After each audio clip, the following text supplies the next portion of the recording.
Thank you, Denise, and thank you, everyone, for joining me today on this stormy December, which makes us think the holidays are just around the corner. This talk is methodologically oriented, but it stems from the dissertation work that was awarded by the CQ. One of the notions that will come up during the presentation is this construct of an interdisciplined subject. And I'd like to ask how many of you would identify even with the concept of interdisciplinarity before we start. Can we have a show of hands? All right, so I see pretty much 85 to 90% of the room has put their hand up. So Denise's wonderful introduction of my work included some of my cross appointments, but as an interdisciplined subject, I have many, many more. And this is part of the things that I'll be sharing with you, this notion of distributed governments and how it centers our academic identities, because we're not only professionalizing in one context, but multiple contexts at the same time. I want to start with a story. This is out of my transcripts of a senior academic in the Faculty of Engineering. He says, "There is no doubt that in the days when I was an assistant professor, I would get a lot less money because there was less money available, but I had fewer constraints and less time wasted also. And once I got the money, I could do whatever I wanted with it. And it was really wonderful for a creative person to be able to do what you wanted to do. Increasingly now, if you're a professor who wants to be successful at the university and considered an active professor, you have to apply for many grants. You have to find companies to support your proposals. You have to find matching funds. You have to find students who will do the things that the companies want to be done. And you don't necessarily want them yourself, but you have to justify the money you got and all the rest. So it's a little bit of a thankless job now. And if I look at it from the point of view of my past experience, the beauty of being an academic back then was that I didn't have all those constraints in my life. And if I'm going to tie myself to all these constraints and become a salesman or something, then I might as well go into sales and probably make much more money." He laughs. How many of you work in engineering or have worked in engineering? Nobody raises their hand. How many find themselves joining this professor in thinking that there has been a shift in the academic context that we work in? A lot more hands go up, almost half the room. So you find resonance with this experience even though it was from a different faculty.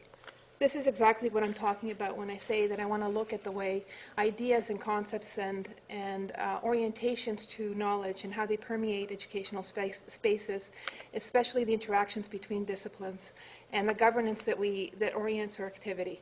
But most importantly, one of the things that I was very strongly interested in was the aspects of these ideas and these assemblages around the ideas as they link back to identity. Why? Because I was in this space. And I wanted to make sense of how I found myself funded through the Department of Psychiatry, doing a fellowship concurrently with my PhD at the Wilson Center, studying at OISE, working with someone who was trained in psychology and then became a critical scholar, myself a political scientist, and studying, I see a lot of chuckles around the room, and studying the effects of knowledge production in engineering and in medicine. So some of the key core questions that I went in with: who is currently visible, whose work is currently valued, and who is making a difference? And this notion of making a difference was linked to some of my previous work in my master's, where I looked at the experiences of PhD faculty in clinical departments. What has happened in the past 15, 20 years is that clinical departments have started diversifying in terms of the type of people that they hire. Within, I'm not sure how many of you are aware of this, but within many of the clinical departments at U of T, you have basic science to social science and humanities faculty who are not clinically trained, who are hired as full-time scientific staff, and they conduct relevant research to the clinical department that they're in.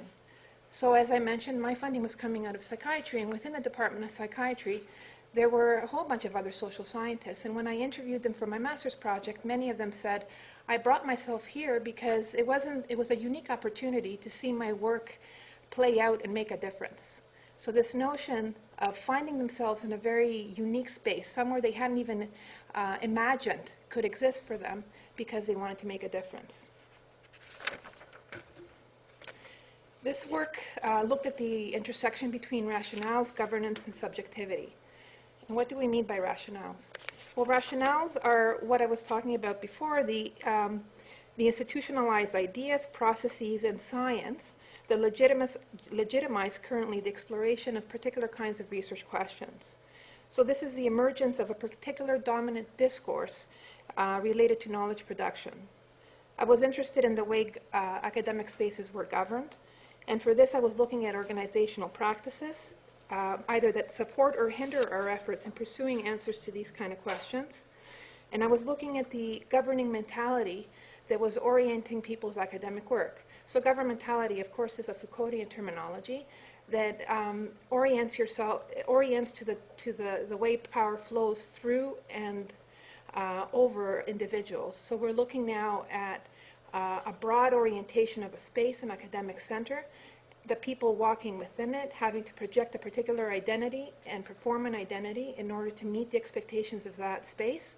In the process, they might be contributing to the reproduction of that governing orientation, or they might be trying to modify it through resistance and agency. This is not looking at a top-down effect of power. This is looking at how power gets circulated through the reproduction of particular institutionalized ways of thinking. So finally, this notion of subjectivity is where I really was interested in.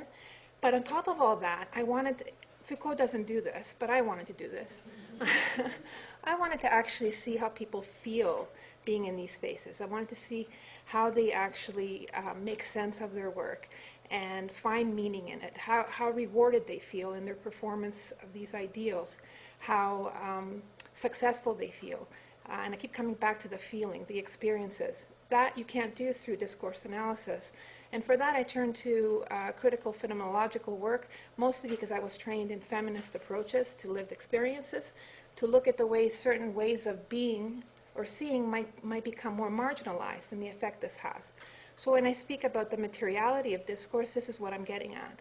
How people walking in a particular space feel and experience their life in that space.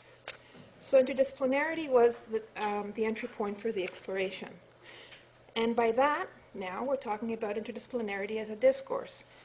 And this is what I mean by that interdisciplinarity was taken as a truth, something that was uncontested. In Strather's words, it's taken up in a representational way, it's standing for other values, and as a goal to be striven for, an end and not just a means. And here she's talking about her field, which is anthropology. Now, I had some participants who came from the field of anthropology, and some welcomed this shift to see the space of anthropology become much more creative and open and much freer in terms of what it valued in terms of methodological approaches.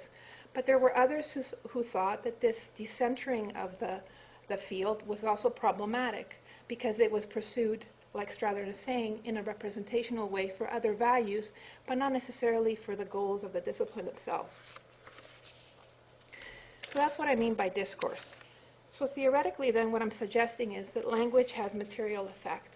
So this is, for those of you who are aware, discourse analysis has many different genres. And as I alluded, I was really drawing from Foucault's work, his whole genre of work. I wasn't doing archaeological work only or genealogical. I was also incorporating elements of his later work, which was about the care of the self and ethics. So the work that I produced was neither archaeological, neither genealogical. It didn't resemble anything that Foucault had produced. It had aspects that were informed by it. And so I used the word very loosely, that it was an approach. And I think I'm, along with many other scholars who are inspired by Foucault's writings, I didn't really adhere to any methodological, how should I put this, disciplined aesthetics. The goal wasn't to achieve a product that looked a particular way. It was to be inspired by a decentering of truth-making and be critical and reflexive about why I was doing it, how I was engaging in the work. So it gave me a lens for doing the analysis. And I've brought along some of my transcripts and documents that I worked so I can show you how that lens was applied. So discourses are productive. They organize activity. They allow certain institutions to gain power in a given context. They bring objects into being. They impact the way people project their identity, and they impact the way people are recognized by others. So right now I'm studying this concept of interprofessionalism and team learning. Team learning is a new concept that's appearing in medical education literature, and it engenders a particular relationship of the team to educational practices. So when we go in to observe teams in their learning practices, we see that attached to this notion of team learning are various activities, including working around organizational ideals for being collaborative. So in the process of learning how to function productively as a team and be collaborative and perform in a civilized, team-oriented, team player-like way, they're also learning ways to undermine that particular ideal, because it also becomes dysfunctional in the application of their skills as healthcare professionals. So that's what I mean by objects. The creation of the certain discourses, certain ways that we institutionalize ideas and make them ideals, engender certain activities, and those are productive. They just orient our creative juices to be generative in a particular way. So often when I do this in graduate teaching and they say to me, well, how would you recognize what a discourse is? It's very hard to say how would you recognize unless you spend endless hours reading. I pop a picture up, especially something from the healthcare context, something like this, and I say, well, what is this? And I get various responses. I get scan, patient, bed, disease, cadaver, client, person. There are many more. And every time you ask them, well, okay, so what's associated when you interact with this image as a scan? What are the processes associated around scanning and all that? What are the ideas that elevate this notion of scan that make you relate to a patient for someone else or a person in a particular way? So this is what we're after when we're looking at discourses. We're looking at the way people's activity gets filtered through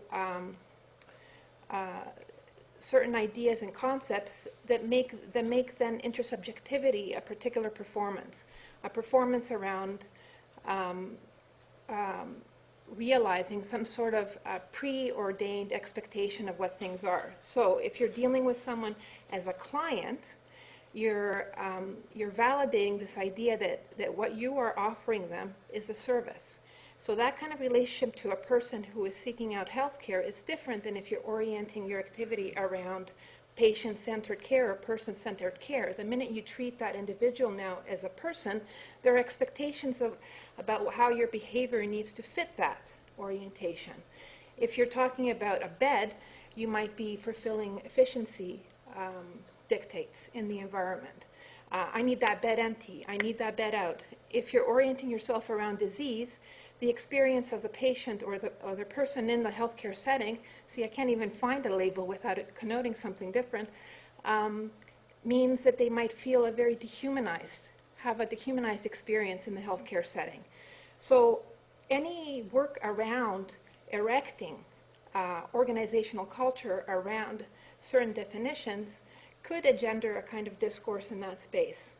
And discourses can have many levels. They can be very broad concepts that permeate lots of different spaces, or they can be very unique to a very localized context. So going back to the discourse of interdisciplinarity.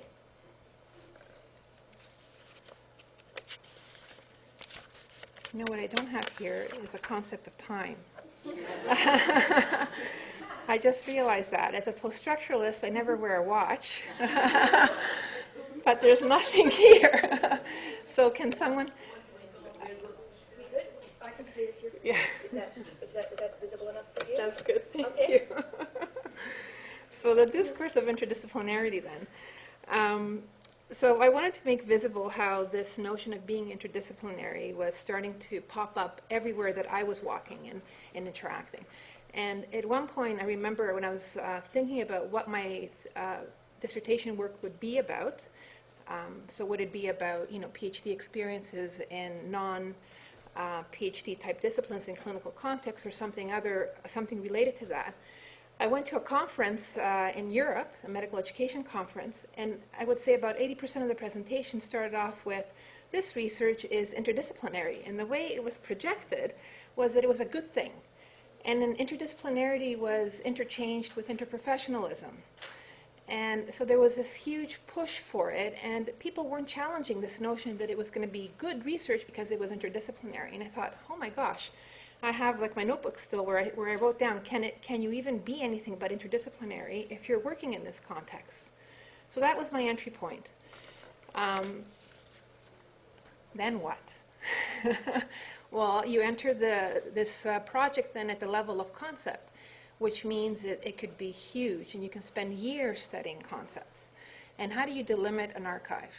How do you put together a data set that would be meaningful?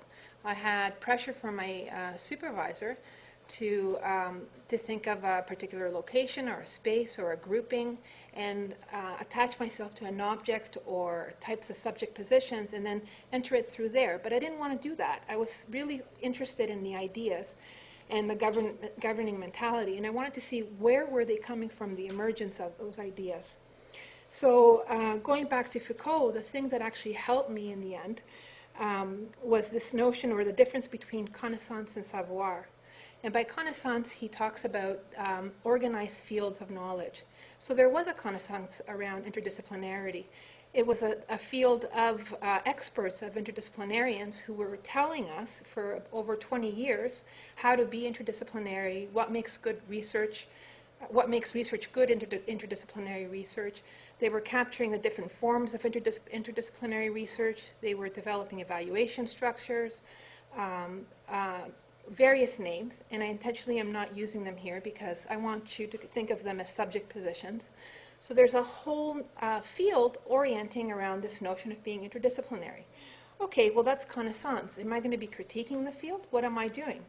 He went on to say, well, there's this other way of thinking about knowledge and knowledge spaces under the concept of savoir. And savoir was treating the notion, was looking at knowledge as,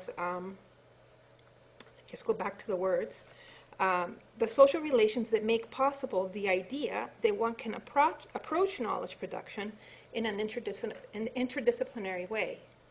So let me just repeat that because I botched the reading of it. I focused on the social relations that make possible the idea that one can approach knowledge production in an interdisciplinary way. So that allowed me to treat all interdisciplinary activity as a loosely associated activity. So I didn't have to focus in on a particular interdisciplinary group. I didn't have to sample that way. I could sample across different disciplines and see where were these ideas popping up that had some continuity or they were reproducing the same sort of narrative. And that's what I did. And for the initial sensitizing phase, I read over 1,000 abstracts looking at the rationales people use for engaging in interdisciplinary work. And I intentionally sampled, I wrote an interdisciplinary work, and I got thousands and thousands of abstracts, and I just kept reading them over and over again. But not for content. This is what I mean. You read, you read, you read, but you're not reading for content. You don't want to enter the field as someone who's interested in connaissance, how to erect the truths that we know about a particular topic. You're there to see how people are justifying the reasons behind engaging in this research. So that's what I was keeping track of. And as I was putting all this together in some organized way, a narrative started to appear. So what I'm suggesting is that discourses have a structure, and these discursive narratives are windows to social relations that can be considered historically specific. They exist outside of social actors, yet they are productive in the way they constitute subjects through rationalized aesthetics, ways of being and seeing the world. So the initial analysis I undertook revealed a specific recurring combination of discursive statements which seemed to contribute to a coherent narrative, what I started calling a mantra. So it was collaborate to diversify, diversify to innovate, innovate to make a difference, and make a difference by integrating innovation into practice. Are you chuckling because you recognize some of these statements?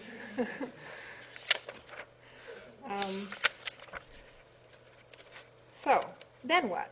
Then you still have to put an archive together. What am I reporting here on? I'm reporting that people are rationalizing their activity because they want to make a difference. Well, I sort of knew that through other work, and we can still get at that from other work. What I don't know yet is where did this idea appear and what kind of social relations are linked to this notion of making a difference? What are we making a difference on? What kind of things are we integrating back into practice? What do we mean by practice?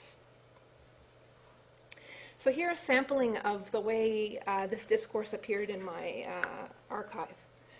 There's practically no problem of significance to society today that can be solved in one domain only. Collaboration and interdisciplinary connections only lead to more profound discovery and research that has real impact.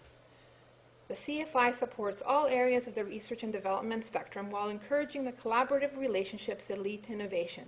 We know that innovation results in increased competitiveness and productivity that leads to prosperity. Definitely, I think the end goal is to make a difference, make more of an impact, and I think working together with the various disciplines we can make a bigger impact, a greater impact than if we were working in isolation. Partnerships are essential to lever Canadian efforts into world-class successes and to accelerate the pace of discovery and commercialization in Canada. Through partnerships, the unique capabilities, interests, and resources of various and varied stakeholders can be brought together to deliver better outcomes. This is Canada Industry.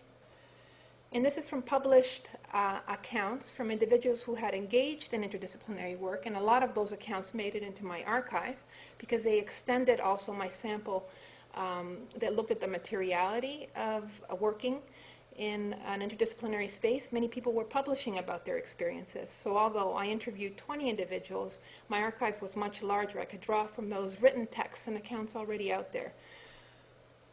This multiplicity of identities means that our combined interdisciplinarity is exponential, creating the conditions for both creativity and conflict.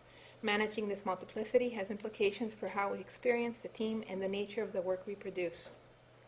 And it goes on. And this is SSHRC, when SSHRC started reframing and saying that one of the things that they want to accomplish was to engender more interdisciplinary research, where social scientists and those in the humanities would reach out to spaces like engineering and medicine and help them humanize their work. So now we have these huge partnerships happening not only from SSHRC, but NSERC and CHR, all pushing knowledge makers into various directions to form partnerships. So I started seeing interdisciplinarity as the pooling of expertise. There was evidence that it was very disciplinary focused, problem-centered, outcome-driven, collaborative, multi-sectoral, and there were many government priorities linked in to being interdisciplinary. But the striking thing is that people thought that various fields, and this particular field they're talking about is medicine, was meant to be a collaborative field. So that's interesting. Now we're erecting truths. This field is meant to be collaborative. This field is meant to be interdisciplinary. That's interesting. We still don't know where does all this link up to, where did it emerge, and what kind of connections do these ideas have to other things. So before I shift to some of the politics, I want to draw out some of the material effects. This is where I started looking at the experiences of people, because that's another way to enter into the sociopolitics and the conditions that reproduce these ideas.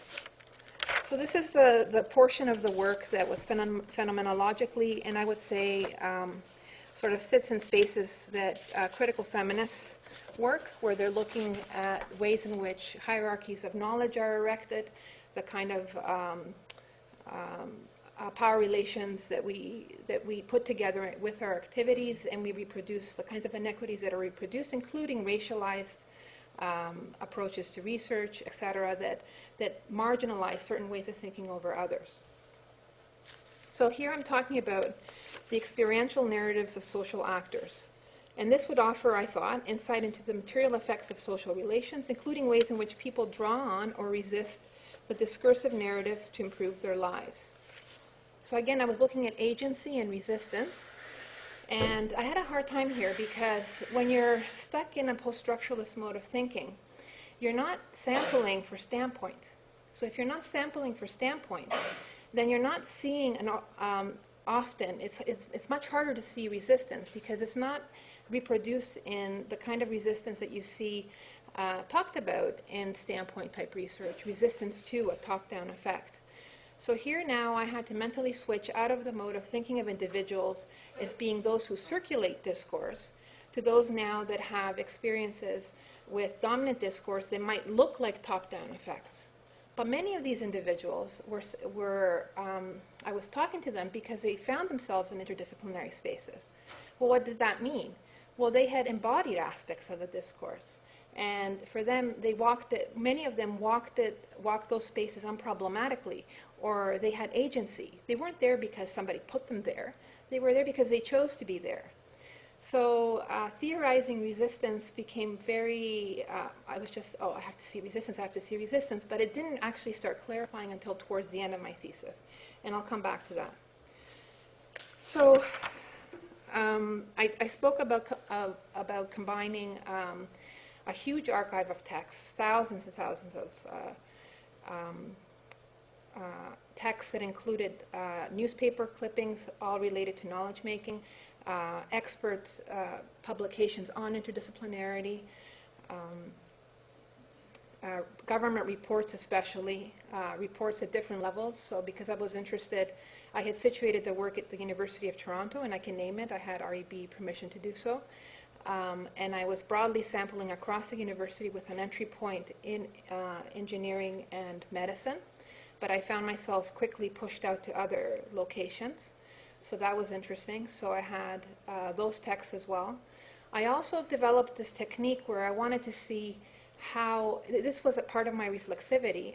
I created a little mini archive on each of the people that I recruited to speak to. So what did that include? Well, let's say I was speaking to Denise. I would Google Denise and see in the public domain what I could find related to Denise's work as a knowledge maker.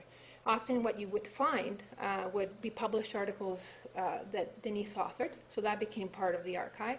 You would see if she was in administration, you would find, sorry, I'm using you as an example, Denise, but you would find reports that were in the public domain that she had authored.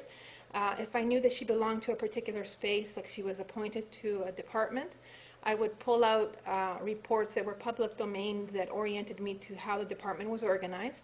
I looked at any popular press related to the individual. I looked at the way the university was either proud of their accomplishments, so if they had anything written up to project them as superstars, or look, they're doing great innovative work, and many of them had that kind of thing. So I would put together this huge file, and I would read it prior to go talking to them. So this accomplished two things. One, it made me look very prepared. So some of them kept saying, wow, you've done your research. So that's as far as that got. Others were curious to see what kinds of things I actually had pulled on them. And sometimes I had their CVs. They found things that were outdated. They found things unexpected. Some of them didn't even know the stuff that was written about them. I'm not sure if you've Googled yourself, but it's interesting to see what is out there in the public domain. But this also allowed me to personalize the interview. So beyond asking them things like, what does interdisciplinary mean to you, collaborative research, why are you here, etc., I could ask them very specific things about choices they made in their career. So this very quickly took an hour-and-a-half interview and oriented it to things that related to how one projects their identity and how their identity might be used by an organization for the institution's identity, and also how someone might be resisting this. Well, they weren't only resisting the way their identity was projected, they started resisting me in the course of the interview. So that started showing me how I too was discoursing and embodying aspects of the dominant discourse. And it was very telling when I started interviewing folks who were really not working in spaces that I was. That's when resistance started shaping in my mind. I thought, okay, these moments that I was feeling as failures in the interview in creating an intersubjectivity with the participant, they became moments of negotiation. So I went back to my interview texts and I started looking specifically at those points where the person would said, no, that's not it, or you're not getting it. So when I wasn't getting it, I looked at what I was saying and how I was saying it, and then I was trying to see, well, where is the discursive, where is the resistance to my trying to encapsulate people's experiences under this narrative that I have in my head, this mantra of what it means to be an interdisciplined subject at U of T under the current regime of knowledge production. That was very productive for me. Then I started asking them specifically to clarify things in future interviews. So that started happening around midway.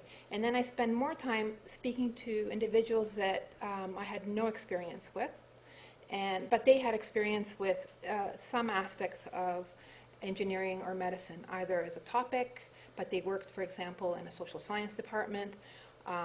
They were administrators, so they were engaged in supporting or facilitating knowledge making, and I wanted to see how their work tied into aspects of current knowledge production. Some had very formal experience with government, and others intentionally had chosen, so I had 2 or 3, I think, students who were at different ages and stages in their life, but they found themselves, again, students, and they wanted explicitly to be interdisciplinary. So I had those in my sample as well. So what I'm going to show you now is an aggregated sampling of texts, and I'm just going to read them through to give you a sense of what an interdisciplined subject looks like at U of T. It's one of the great ironies that the people working in the field are probably some of the most collaborative people I've ever worked with. But there's a tension between collaboration and building your empire or staking your academic claim. What does it mean to be good and to give back? What model of ethic is that? Right now, the politically correct questions are to work on cancer. Climate change is a big, important question. But just to know that constructs academic identity as someone who can do good and make a difference. All of that gets packaged up into innovation. So then look, you're doing good by doing science. Well, social sciences and humanities get the shaft. Institutions and government don't consider conceptual contributions to be innovations because they are not patentable and you don't make money. And look where the buildings go up. They go up for medicine and they go up for business administration and they don't go up for the other disciplines. And look at who gets the big money from the Government of Canada in terms of SSHRC, CHR, and NSERC grants. I guess I see myself as a facilitator. My prime role is facilitation of research and a generation of new knowledge, but I'm also a citizen of the university, and I seek to facilitate and contribute to the university's advancement as an international leader. You're coming up to a major granting council deadline. People are working around the clock. If they don't get their application into you by 5 o'clock before the door is locked to get a signature, they're lost. Well, maybe we should be working over the weekend. Maybe we should be working into the evening to accommodate. If I'm writing a grant proposal, I can't be integrating everyone's different points of view or different interests or experience. That's never going to fly at the review level because they're going to think we're all over the place, which we tend to be a lot of times because that's what we have to do to get the project done. I can't keep up with the discipline in my own area, let alone try to do it in all the areas I'm trying to function in, some sort of professional context. And so in most of these areas, I have a glimmer of a formal background, but I'm not an expert in any way. I think I'm at a sort of theoretical crisis point where I have to have the traditionalist view of what a university is, and clearly there are huge pressures to change the fundamental nature of what a university is, from government, the public, and the private sector. I spend an enormous amount of time entrenched in heated negotiations with government sponsors around their demands and expectations of the university and of faculty members. So I'm constantly trying to keep the lid on top of this tidal wave of, measurements of how many patents and how many spin-off companies and all this business, when in fact we should simply be able to point to our graduates and their contributions to the repository of new information. I get upset. I'm noticing that being on the margins and not having administrative influence in the organizations where I work is beginning to frustrate me slightly. You have a very low internal face. People don't know what you do generally. They see you occasionally pop in. While this gives you a freedom of sorts, it also means that you can't be more in control of your fate in these organizations because other people are doing that for you. So you would say, okay, well that's a sampling that you've strung together and you've selected it to be of a particular tone. Yes, I had done that. But at the same time, I also pulled out, and in fact there were, it was more than I would say I had more, but about a chapter and a half just dedicated to the way people embraced and embodied interdisciplinarity in different ways. What I'm showing here is a glimmer of some of the tensions they find themselves in after even they have embodied the spirit of being interdisciplinary. So these kind of things, these points of tensions, start orienting this kind of knowledge production to some of the politics. So what did we see here? Well, we saw the discourse of interdisciplinarity contributing to some sort of normalization of expectations that the role of the university is to generate useful and relevant knowledge. So a lot of the folks in my participant group, but also people who were publishing, kept coming up to this notion of being relevant, making a difference. But in tracing the emergence of the discourse of interdisciplinarity and looking at the epistemic literature, this is just a sampling. There are hundreds of ways of being interdisciplinary. Some of them have been more formalized and they have words associated with them. So critical interdisciplinarity, conceptual interdisciplinarity. We heard some folks who are embracing more that notion finding themselves stuck because that's not the kind of thing that the funding agencies are actually right now trying to fund. What ended up happening in tracing back to see where were all these ideas coming from, and this is where the policy stuff and the reports were handy, I found that in the early 70s, after having sampled all of the expert literature that I could get my hands on in terms of typologies, I found that one of the first typologies of knowledge production sat with the OECD. Now, this might not be news to you, but it was news to me, and that was like a huge opening for linking up this very localized discursive relationships that I saw here in Canada to something a little bit broader and link it back to OECD operations from the 1970s onwards. Now, what I didn't mention is that when I was, pardon? The Organization of Economic Cooperation and Development. And it's an international organization that has very specific membership criteria, including being a democratic state, and including a commitment to contribute to a repository of information about how you set up things and processes so that it becomes comparable. So as a member of OECD, Canada submits statistics to OECD, and OECD produces then reports that help Canada situate itself in relation to other member states. So then you see a harmonization of economic policies. And those of you who think about current economic policies in neoliberal terms will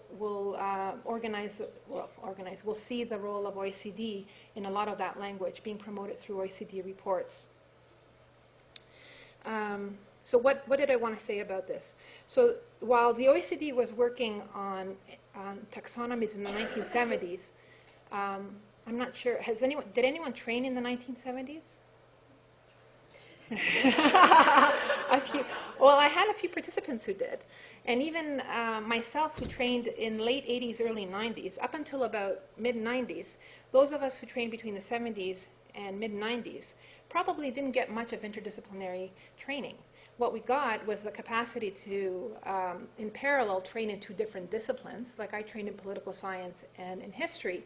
But when I wrote an essay that had a little bit of a political science feel for my history profs, I would get Bs. And specific comments underneath, you're writing like a political scientist. I want you to orient the question like a historian would.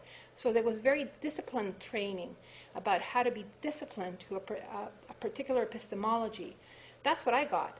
Up until the 2000s when I hit school again and I said, okay, I want to now go back into it, then interdisciplinarity was everywhere. So when I asked my participants, and you might think about your own experiences, they started hearing the word interdisciplinary pop up in their consciousness and in their organizations around mid-90s. But here we have an international organization and whole disciplines forming around the notion in the 70s. And what's interesting is that 10 years later, they devised a refinement, and they talked about endogenous and exogenous interdisciplinarity. And endogenous interdisciplinarity consisted of knowledge-making that aims to realize the unity of science, the interconnectedness of all inquiry. So here we start seeing some of the racialized and gendered aspects of the governing orientation. When an organization like the OECD, which is very Western-oriented, says that all knowledge production can be, that you have interdisciplinary work that tries to collapse every single type of thing produced, what it's doing is conflating and all different ontologies under one goal. And generally speaking, if you follow through in their writing, you see that it's oriented around a very technocratic way of thinking about knowledge. Well, I know a lot of people in the university, and maybe many of us here in the room, who would take offense to that. Not all research is oriented around scientific inquiry, and yet this is one form, one dominant form that they saw. Well, the next one, which is the one they wanted to promote, was exogenous interdisciplinarity, which consists of knowledge making that addresses the real problems of society and the demand that universities perform their full social mission. So now universities are caught in this game where they're not fulfilling their social mission. Okay, so what are the real problems, and who gets to decide what the real problems are? So we're seeing a decentering of the authority of the academic to decide what constitutes important problems to orient their knowledge-making activity. So that has implications, because that goes along with these notions of partnering up. So if you don't have to train to be an academic anymore, that means there are many more knowledge makers that can perform knowledge-making activities. It's not just academics, not just the university. You have people in industry, you have people in the community, you have people in government. And our funding agencies were orienting themselves around that. I'm looking at the time, we have a few more minutes. The most boring part, I thought, in my thesis was the middle part, where I had to show up the governance piece. Who likes reading policy and deconstructing policy? It's heavy. But how do you create the evidence base for this? So what I needed to do was actually look at the different levels where this sort of idea of exogenous interdisciplinarity started feeding back to Canada in different reports and finding itself to U of T. And this is just a sampling. I can only actually reproduce a sampling of this activity in my thesis, but that's what you have to do. If you're trying to create the evidence base for it, you need to show the reproduction of the ideas and see who's citing whom and for what purpose. So you're reading the reports for two reasons. One is for how they're framing what they're doing, the rationales, and the other is for what they're trying to do. So here from the Council of Ministers of Education in Canada in 1999, we see post-secondary education as being seen not only meeting the needs of learners and advancing or interpreting and adapting knowledge, but also providing essential public services. So the role of the university now becomes oriented towards making itself relevant. The OECD reports in 2004, a comprehensive reform agenda has been introduced, backed with a set of specific targets to be attained over the next decade. New measures to increase support for university research infrastructure, commercialization of public research, and the adoption of new technologies have been adopted to improve the productivity and innovation performance of the Canadian economy. So innovation strategies that we saw in the form of CFI grants and other ways that we were told that it was good to partner up with industry, all these schemes that were linking knowledge-making activity back to economic prosperity were being legitimized through reports produced by the OECD. But let's not forget that we're feeding into those reports. So it's a co-constituting relationship. We're not talking about a top-down. More from OECD.